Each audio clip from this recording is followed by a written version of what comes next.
Imagine for a moment that your mind is not just a brain full of thoughts, but a vast mansion.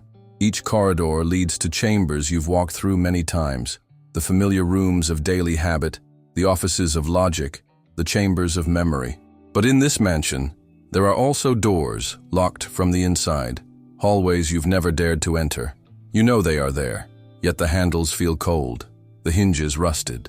Jung suggested that the psyche is exactly this, a dwelling far larger than we normally inhabit, where some wings remain hidden not because they are empty, but because we've chosen not to see what lies inside. The danger of these hidden zones is not that they are evil. Darkness in itself is not the enemy. The real risk is in leaving them unseen. What remains unseen begins to grow its own roots. What we refuse to face begins to shape us from the shadows, breeding compulsions, obsessions, and sudden reactions that feel stronger than our will. This is why the old myth of Pandora's box still speaks so powerfully. She opened the container not out of malice but out of curiosity, and what was hidden erupted into the world. In the same way, what we repress is never gone. It waits, and in waiting, it gains power. Most men live in only 2 or 3 rooms of their psychic house. They circle endlessly through the chambers of work, sexual desire, and surface-level confidence. Meanwhile, entire wings of the self remain unlit. The room of grief, the room of tenderness, the room of rage, the room of awe. To lock these doors does not erase what they hold. It only ensures that the contents will slip out in distorted ways, in compulsive attraction, in unexplainable anger, in the quiet emptiness that no achievement can cure. The cost of this avoidance is high. It explains why success so often tastes flat, why intimacy collapses under the weight of repetition, why moments of peace feel almost unbearable. If you've ever wondered why you keep walking back into the same storm, or why you sabotage the very thing you said you wanted, the answer often lies in those locked corridors. Jung called this work individuation, the slow, courageous act of exploring the entire house, rather than clinging to one familiar corner. The point of this video is not to teach you how to seal off the darkness, nor to live only in the bright rooms of reason and control. Darkness is not an intruder. It is part of your own home. The invitation here is sovereignty, the act of carrying light into the forbidden rooms, not to destroy what's inside, but to understand it, to integrate it, to reclaim the energy bound up in it. Each of the 7 zones we'll explore is dangerous not because it is doomed, but because it is unconscious. To bring it into awareness is to shift from being ruled by it to being in dialogue with it. So as we move forward, think of yourself not as a soldier fighting demons, but as a wanderer with a lantern. Your task is not conquest. Your task is to see. And with seeing, to remember that every shadow was once part of your own form. Now, let us step into the first of these forbidden rooms, the zone of endless projection. When you see your wounds in others, walk into almost any relationship, with a partner, a colleague, even a stranger at the cafe, and notice how quickly irritation arises. One man's arrogance, another's passivity, a woman's sharpness, a friend's withdrawal. The traits that stick like thorns are rarely random. Jung observed that projection is one of the most relentless forces in the psyche, the tendency to see in others what we refuse to face in ourselves. Neuroscience gives us a modern mirror for this truth. The brain is wired with what are called mirror neurons, cells that light up when we observe another person's behavior, almost as if we ourselves were performing it. In other words, our nervous system doesn't just watch, it participates, which means the anger that flares when someone speaks or acts in a certain way may have far more to do with our own hidden story than with the surface encounter. Behind these projections, wounds often trace back to the earliest archetypes, father and mother. A father's absence, whether through neglect or emotional distance, leaves a vacuum that shows up later in how we respond to authority, competition, or mentorship. A mother's overprotection, on the other hand, can cast a long shadow over intimacy, making us feel smothered by closeness or addicted to it in ways that choke freedom. These imprints remain unfinished, and so we look outward. We see the dismissive boss not just as a boss, but as the ghost of our father. We feel smothered by a partner not just because of who she is, but because the old memory of mother's engulfing love rises, unacknowledged, in the present moment. The irony is sharp. The people who irritate us most may carry traits that live inside us, but remain locked away. A man who rages at arrogance might carry a buried ambition that frightens him. Someone who resents neediness may secretly long to be cared for. This is why Dostoevsky's story, The Double, feels so haunting. The protagonist encounters a man who mirrors his worst qualities, and it drives him into destruction. The mirror is unbearable not because it lies, but because it is too precise. To loosen this grip, consider the simple act of pausing when irritation surges. Ask yourself 3 questions. First, is what I see in them something I have denied in myself? Second, does the intensity of my reaction feel larger than the situation at hand? Third, if this trait lives in me, how might it be asking for a healthier expression? These questions are not accusations. They are doors. Often what you project most fiercely is not your enemy, but your shadow, the unlived force inside you that has been begging for recognition. Projection is dangerous precisely because it feels so convincing. It makes the outside world appear hostile when in truth the battlefield is inside. Yet if you trace the thread back, the same energy that once blinded you can become a guide. To see yourself in others, in both their beauty and their flaws, is to walk a little further into the hidden wings of your mansion. The projection does not vanish overnight, but it softens into recognition. And recognition is the first light in a dark room.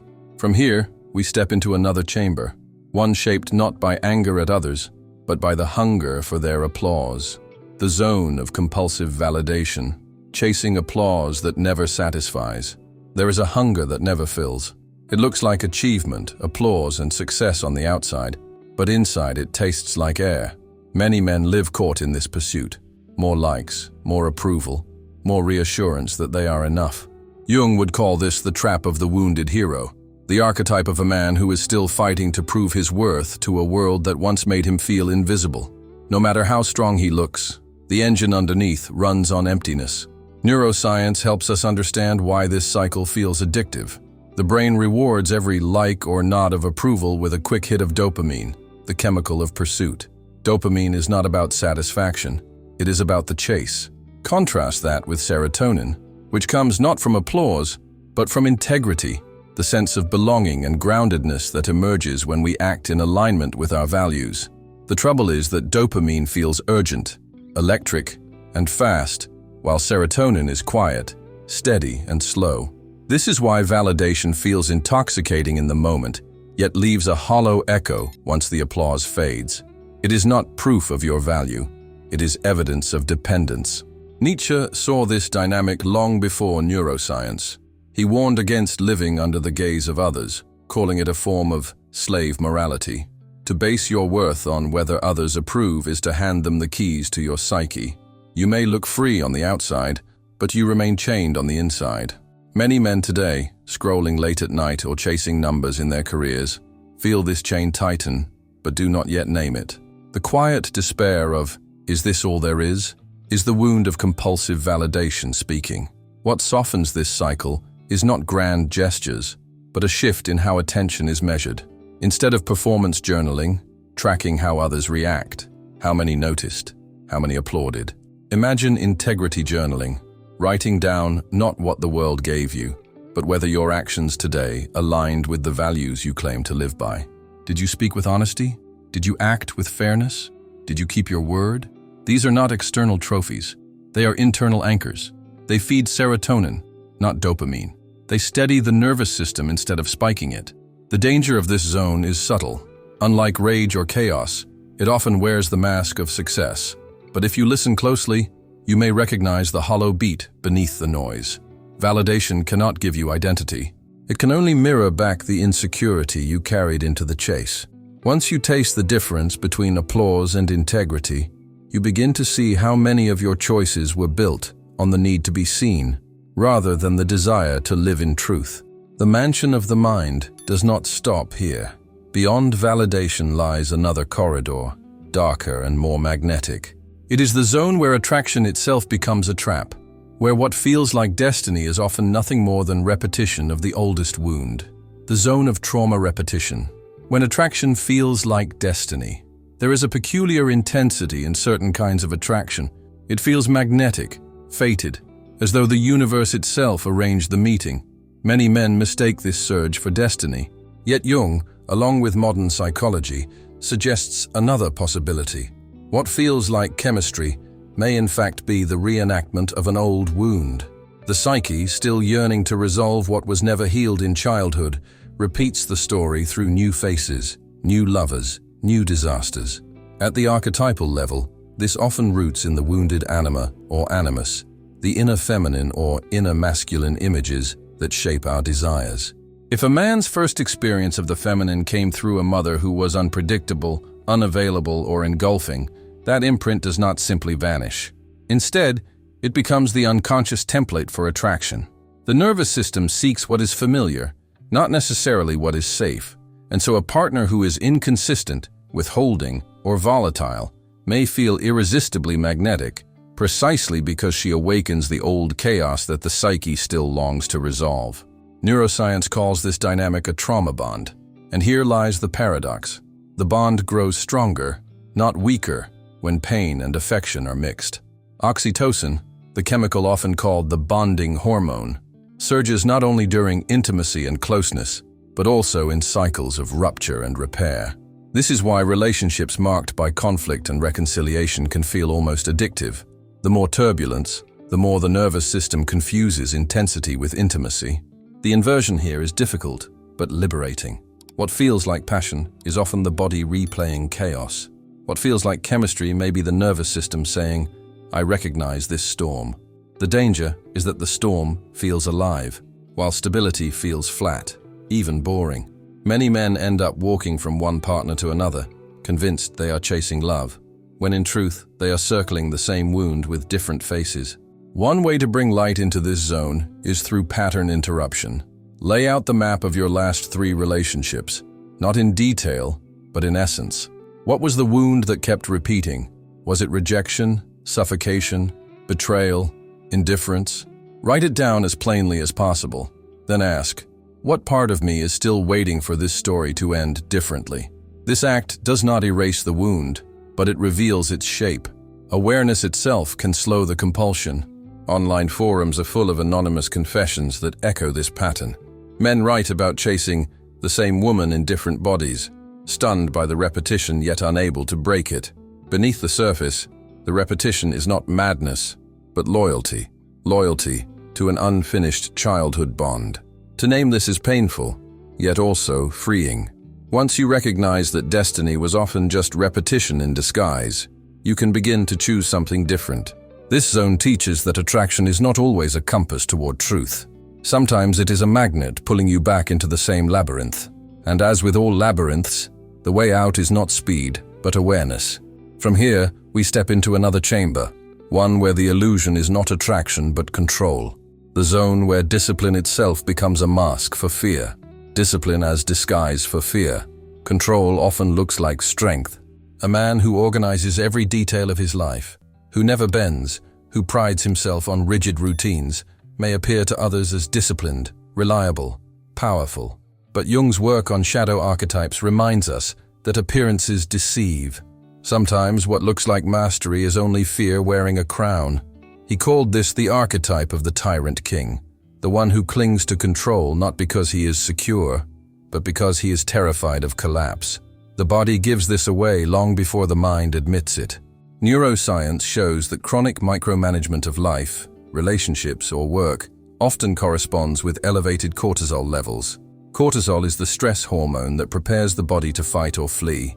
If a man is locked in constant vigilance, his brain loses plasticity, his world narrows, options shrink, creativity fades. What looks like precision is often just a nervous system trapped in survival mode. The irony is sharp. The more control you exert, the less resilient you become. A ruler who cannot tolerate uncertainty is a ruler already collapsing, just as Machiavelli once warned. A government that overreaches its grip crumbles at the first unexpected tremor. So too with a man's inner world. The walls he builds to keep chaos out become the very cage that suffocates him. False control hides in many disguises. The man who counts every calorie, not for health, but out of terror of losing shape. The partner who monitors his lover's every move, not out of care but out of dread of abandonment. The professional who works endless hours, not for purpose but because stillness feels unbearable. Each example reveals the same truth. Control is often panic in disguise. There is another way to relate to this energy. Instead of tightening the grip, experiment with releasing it in small doses, not grand gestures, but subtle acts. Deliberately allow one plan to shift without resistance. Let a conversation unfold without steering it. Notice what happens in the body when you let go of one thread. This is not about surrendering your life to chaos. It is about teaching the nervous system that it can survive moments of unpredictability without collapse. False control drains life because it costs so much energy. To police every corner of existence is exhausting, but when you test the edges of letting go, even slightly, you begin to recover energy that was bound up in vigilance. The paradox emerges. Real strength is not in rigid control, but in flexible presence. The tyrant king softens into a leader who does not fear uncertainty. This zone warns us that what we call discipline may sometimes be a mask for dread. To see that is not weakness. It is clarity, and clarity makes it possible to walk through the mansion without clinging to every doorframe. Ahead lies another corridor, where the prison is not control, but perfection. The room where dreams never begin, because they are never allowed to be imperfect. The zone of perfectionist paralysis, the dream that never begins. Perfectionism wears a noble mask. It whispers that you are only waiting for the right moment, the flawless plan, the exact alignment of circumstances before you act. To the outside world, it looks like patience, diligence, even wisdom. But Jung would say this mask hides a deeper wound, the fear of rejection fused with the myth of a perfect self. Perfectionism is not excellence. It is a defense against shame. It is the refusal to be seen in process, in vulnerability, in imperfection. Psychology confirms what the myth suggests. Daniel Kahneman's research on loss aversion shows that human beings fear failure more intensely than they desire success. When the psyche is already carrying wounds of inadequacy, the echo of parental criticism, the weight of cultural expectations, this aversion grows even sharper. Jung added another layer with his idea of the inflated ego, an image of the self so idealized that the living man feels small by comparison. To chase the perfect image is to ensure paralysis. You can never act because no action will measure up. Here lies the inversion. Perfectionism is procrastination with good public relations. It delays not because you lack knowledge, but because moving forward risks exposure. If the dream remains untested, it cannot fail, and so it sits, gathering dust, haunting you precisely because it is never lived. This is why so many men feel both ambitious and stuck, full of potential, yet unable to move. The dream is alive, but trapped behind the bars of perfection. History offers cautionary tales. Stanley Kubrick, brilliant and obsessive, filmed dozens of takes for a single scene, searching for purity in every frame. His perfection produced masterpieces, but it also drove him into endless cycles of paralysis, alienation, and exhaustion. Genius and curse walk together. The lesson is not to abandon standards, but to see the cost of worshipping an image of flawlessness. It consumes more than it creates. One way through this paralysis is to adopt a principle used by special forces and entrepreneurs alike, the 70% rule. Act when you are 70% ready and adjust on the move. Why 70? Because certainty is an illusion. Waiting for 100% readiness means waiting forever. By moving forward before perfection arrives, you train your nervous system to tolerate imperfection without collapse. You discover that action, not planning, breeds clarity. The deeper gift of this zone is that it forces a choice. Do you serve the idealized image of yourself, or do you serve the living process of becoming? Perfectionism will always promise safety, but it offers it at the cost of stagnation. Imperfect action, on the other hand, brings exposure and risk, yet it also brings life. When perfection loses its grip, a new rhythm appears. You stop waiting for flawless conditions and begin moving with the imperfect tools in your hands. And in that movement, individuation unfolds not as a final, shining achievement, but as a series of flawed steps, each one truer than the frozen dream. Beyond this chamber lies another, more subtle danger. It is the zone where the mind floats free of the body, where thoughts multiply but presence disappears. the zone of disembodiment, living in the head, abandoning the body. For many men, the body becomes an afterthought.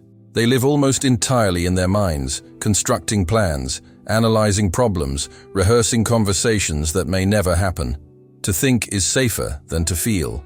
To calculate is safer than to sense. Yet Jung observed that this split between logos, the realm of mind and order, and eros, the realm of body and soul, creates a fracture in the psyche. A man who abandons his body abandons half his being. Neuroscience reinforces this truth in unexpected ways. The vagus nerve, a long wandering nerve that connects the brain to the heart, lungs, and gut, plays a central role in emotional regulation. When the body is ignored or overruled, the vagus nerve cannot signal safety. Anxiety lingers, tension hardens, and presence becomes impossible.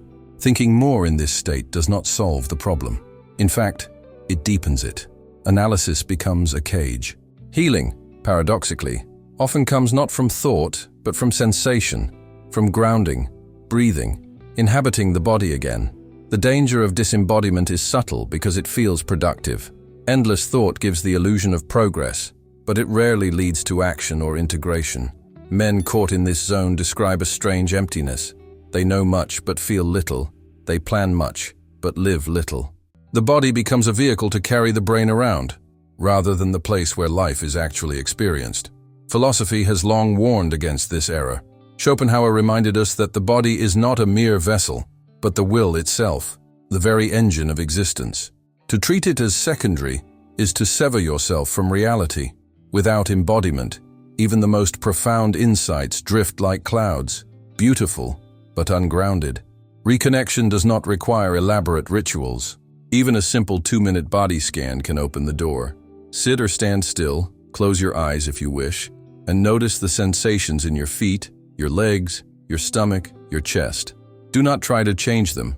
Simply notice. This small act reestablishes dialogue between mind and body. It is not dramatic, but it is real. And repeated daily, it shifts the nervous system from vigilance toward presence.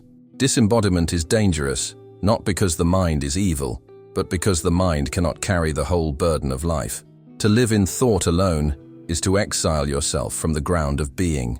Once you step back into sensation, into the raw pulse of breath, the ache of muscle, the warmth of heartbeat, you begin to remember that wholeness is not abstract. It is lived, here, in flesh. As we continue through the mansion of the psyche, another shadowed chamber emerges.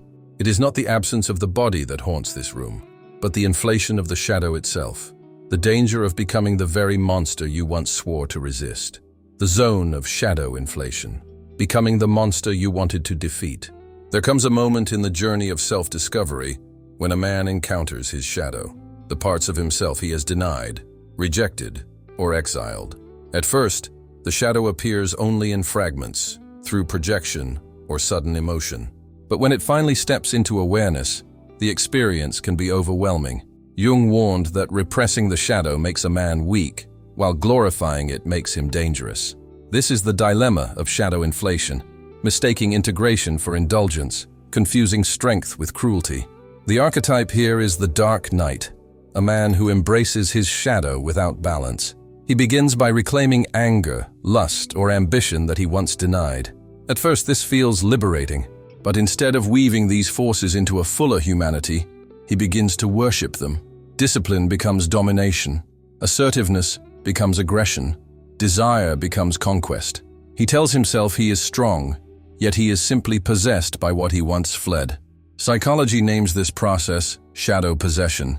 It is fueled by moral disengagement, the mechanisms that allow a man to justify harm, to silence empathy, to cloak violence in the language of empowerment.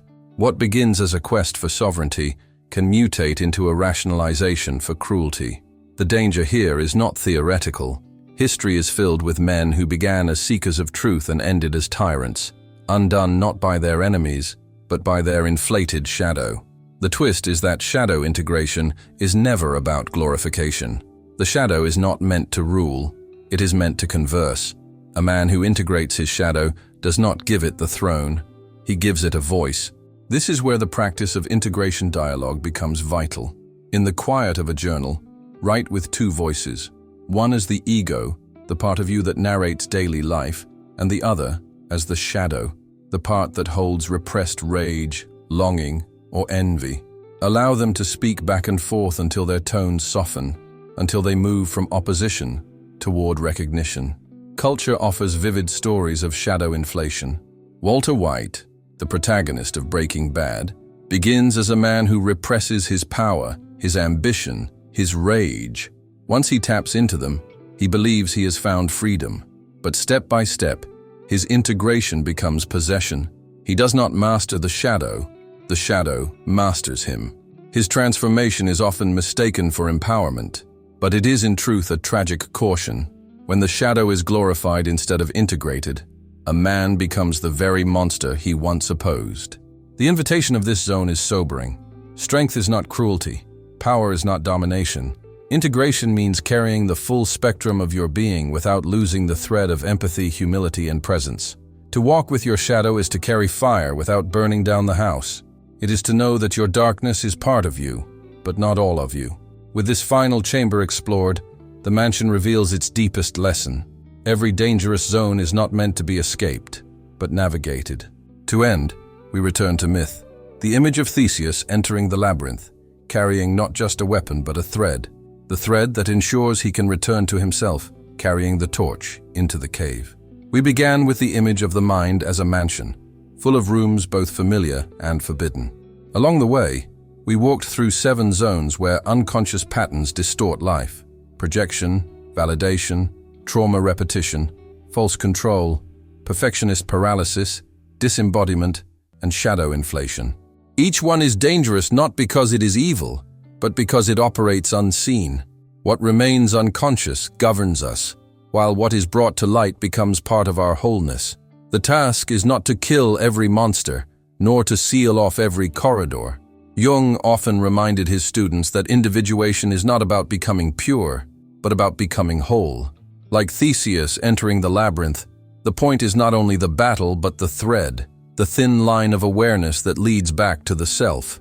Without it, a man can lose himself in the darkness, mistaking compulsion for destiny, cruelty for strength, control for mastery. With it, he can walk into any room, no matter how shadowed, and still return home. Each of these zones carries its own paradox. Projection hides what belongs to us in the faces of others. Validation feels like proof of worth, but reveals dependence. Trauma repetition feels like chemistry, but is often reenactment. False control looks like strength, but is panic in disguise. Perfectionism feels noble, but is paralysis. Disembodiment feels productive, but is exile from life. Shadow inflation feels like empowerment, but ends in possession. To see these inversions clearly is already to loosen their grip. What matters most is the posture you carry as you move through your own mansion. Not the posture of a soldier, but of a wanderer with a torch. Light does not erase darkness. It reveals what is inside it. Sovereignty is not safety, but presence. To walk into the forbidden rooms of your psyche with awareness, to face what has long been locked away, and to choose integration over denial, this is the quiet strength that outlasts applause, control, or perfection. So as you leave this exploration, carry a question with you. Which zone spoke to you most clearly, and what thread of awareness will you take into that room next? If you feel moved, share it, not as confession, but as a way of placing language on what was once hidden. In naming the pattern, you already begin to loosen it. Your shadow is not evil. It is the unlived force waiting to be integrated, and your mansion is not haunted. It is vast, waiting for you to return with light.